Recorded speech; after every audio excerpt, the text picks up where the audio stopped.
আমাদের glucose Nexus মিটারের demo ভিডিওতে আপনাকে স্বাগতম। এখানে আমরা দেখাবো কিভাবে একটি কোয়ালিটি কন্ট্রোল টেস্ট করতে হয়। আমাদের গ্লুকোজ কন্ট্রোল সলিউশনে নির্দিষ্ট পরিমাণ গ্লুকোজ থাকে, যা টেস্ট স্ট্রিপের সাথে প্রতিক্রিয়া করে এবং মিটার ও স্ট্রিপ একসাথে সঠিকভাবে কাজ করছে কিনা তা নিশ্চিত করতে ব্যবহৃত হয়। আপনার মিটারের উপরে একটি স্ট্রিপ ঢোকান এবং স্ক্রিনে যখন রক্তের স্যাম্পল চিহ্নটি ঝলমল করতে দেখবেন, তখন অপেক্ষা করুন। মেইন ফাংশন বোতামটি চাপতে থাকুন যতক্ষণ না স্ক্রিনে খপ চিহ্নটি দেখা যায়, তখন আপনার মিল মার্কারটি নির্বাচন করুন। আপনার মিটারটি নিচে রাখুন। এরপর ব্যবহারের আগে কন্ট্রোল সলিউশনের শিশিটি ভালোভাবে ঝাঁকান। ঢাকনাটি খুলে একটি শক্ত জায়গায় রাখুন।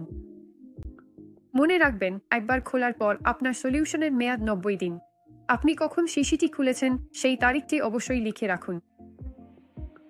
প্রথম ফোঁটাটি ঢাকনার উপরে বের করুন, তারপর সেটি মুছে ফেলুন। আরেকটি ফোঁটা বের করুন এবং আবার সেটি শিশির মুখে রাখুন। কখনোই সরাসরি সলিউশন শিশি থেকে খক টেস্ট করবেন না। মিটারটি ধরে রাখুন এবং আপনার টেস্ট স্ট্রিপটি সলিউশনের ফোঁটার সাথে স্পর্শ করান। মিটারটি স্বয়ংক্রিয়ভাবে 5 থেকে পর্যন্ত কাউন্টডাউন শুরু করবে। এরপর আপনার কন্ট্রোল সলিউশনের ফলাফল স্ক্রিনে দেখা যাবে। আপনার ফলাফলটি টেস্ট স্ট্রিপের পাত্রে ছাপানো রেঞ্জের সাথে তুলনা করুন। আপনার ফলাফল এই রেঞ্জের মধ্যেই থাকা উচিত।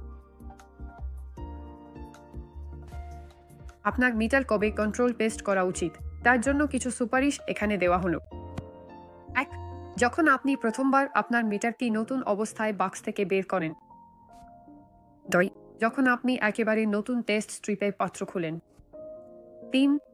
যদি আপনি সন্দেহ করেন যে আপনার টেস্ট স্ট্রিপ বা মিটার ঠিকভাবে কাজ করছে না। 4. যদি আপনি মনে করেন আপনার মিটারটি নষ্ট বা ক্ষতিগ্রস্ত হয়েছে। 5. যদি আপনার মিটার এমন কোনো রিডিং দেখায় যা আপনার অনুভূতির সাথে মেলে না। সবশেষে নিচে খক রিডিং রেঞ্জের বাইরে যাওয়ার সম্ভাব্য কারণগুলোর একটি তালিকা দেওয়া হলো। 1. যদি টেস্ট করার সময় কোনো ভুল হয়ে থাকে। 2. কন্ট্রোল সলিউশনটি টেস্ট করার আগে ভালোভাবে ঝাঁকানো হয়নি।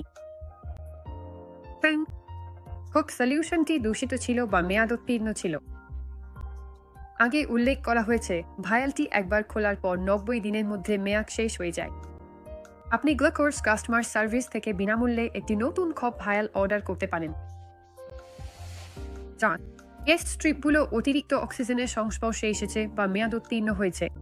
প্রতিবার টেস্ট করার পর আপনার টেস্ট স্ট্রিপের পাত্রটি ভালোভাবে বন্ধ করছেন কিনা নিশ্চিত করুন, যাতে স্ট্রিপগুলো ভালো থাকে।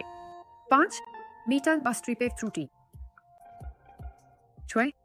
কন্ট্রোল সলিউশন, স্ট্রিপ বা মিটার যে কোনোটি খুব গরম বা ঠান্ডা হতে পারে। সব সরঞ্জাম ঘরোয়া তাপমাত্রায় রাখা উচিত। যদি আপনি বারবার টেস্টের ফলাফল টেস্ট স্ট্রিপ ভায়ালে ছাপা রেঞ্জের বাইরে পান, তাহলে মিটার ও স্ট্রিপগুলো সঠিকভাবে কাজ করছে না। আপনার রক্ত পরীক্ষা করবেন না। সহায়তার জন্য আমাদের কাস্টমার সার্ভিস টিমের সাথে যোগাযোগ করুন।